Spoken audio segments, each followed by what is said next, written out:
erosiko genituzke, ahalik eta kimiko gutxian dutenak eta sasoikoak. Horrela, herriko ekonomia hobetuko genuke. Dirua herrian geratuko litzake eta nekazariek lan gehiago edukiko lukete. Hobeto da produktuak herrian erostea beste leku batetik ekartzea baino. Horrela gutxiago kutsatuko dugu. Astebeterako janaria izoztuta ekartzen dute.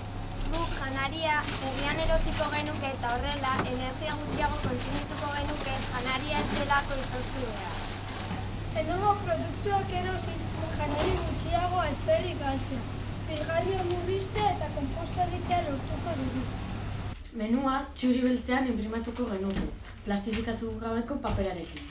Honen bidez, dirua aurreztuko genuke eta gure ingurua gutxiago kutsatuko da. Az gaitezen murrizten!